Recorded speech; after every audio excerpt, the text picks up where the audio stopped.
Diablo 4 is finally the game it should have been at launch.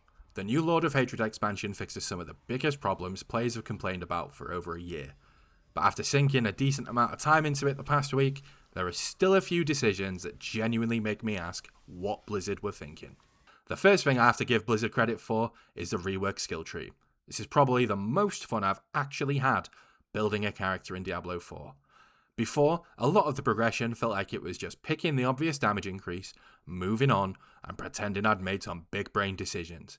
But now, there's just enough depth that I actually want to sit there, read the nodes, mess around with different variants, and see how much I can push a build in a different direction. It's complicated enough to be interesting, but not so complicated that I feel like I need a spreadsheet, 3 build guides, and a PhD in ARPGs just to play the game. But this is where the skill tree creates a completely different problem.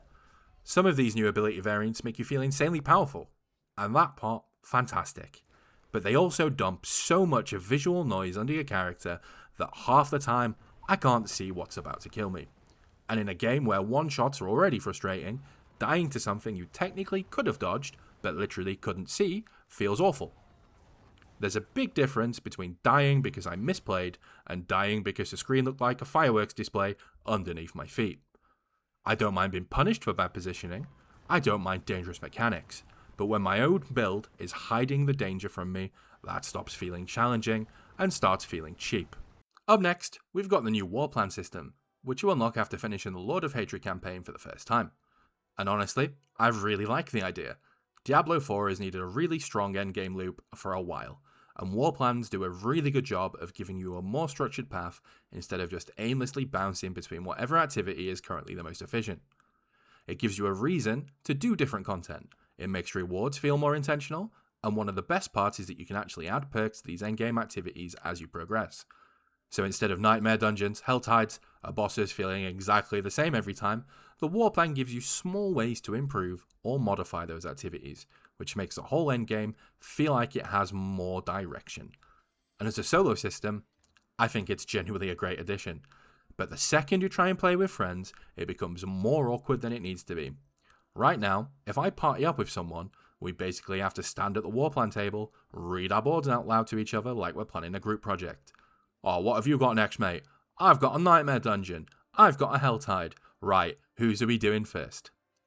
And for a system that is supposed to guide endgame progression, this feels like a massive oversight. And to be fair to Blizzard, they've already said that party syncing is planned for a later update, which is good.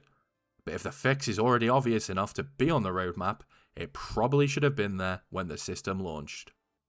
And then there's the fact that war plan progression is character specific instead of account wide. I get wanting each character to have their own journey, but Diablo is a game where people constantly swap classes, they try new builds, they make alts. Having to start the war plan from zero every time doesn't make me excited to experiment. It makes experimenting feel like extra admin. The first time I level a war plan, it feels like I have progression. The second time, it starts feeling like I'm doing household chores. It's a great system, it could have just been thought out better. And finally, my favourite addition to the entire expansion, the Cube. And honestly, the thing is just a net positive. Diablo has always been at its best when loot feels exciting, but Diablo 4 has had this problem where there's so much of what loot drops it just feels shit. You intentionally dismantle without even thinking about it. The Cube helps fix that. Instead of looking at every bad drop, that was a waste of time, the Cube gives you that little bit of hope that maybe you can recycle it into something actually useful. The best part is that it also gives you more control over your gear. Being able to build towards items you actually need, modify your gear, add affixes, means you're not just praying to the loot gods every single time you log in. You still have the chase, but there's a little bit more agency behind it. And for an ARPG, it's massive. My only real complaint with the Cube is when you start trying to add specific affixes to items, because I'll be honest, I'm not an encyclopedia of Diablo affix categories. There are moments where I know the stat I want, but I don't instantly know what type of affix it counts as, so I'm tabbing out, checking a guide, trying to work out whether something is offensive, defensive, utility, or whatever else. And it's not game breaking, it's not even close to my biggest issue with the expansion, but it's one of those little friction points where the system is really good, and I just wish the game explained itself a little bit better, because the Cube, It's brilliant. I just don't want to feel like I need a second monitor open every time I'm trying to craft properly. So overall, Lord of Hatred is a massive step in the right direction. The skill tree is better, the endgame has more structure, the cube gives players more control, and for the first time in a while, Diablo 4 actually feels like it knows what kind of game it wants to be. But that's also what makes the annoying stuff stand out more. The visual clutter, the awkward war plan party syncing, and the character-specific progression all feels like problems that could have been avoided, or at least handled better. And that's kind of where I land with this expansion. Lord of Hatred doesn't make Diablo 4 perfect by any means, but it does make me want to keep playing. And honestly, after where this game started, that alone is a pretty big win for me. Thanks for watching, I'll see you in the next one.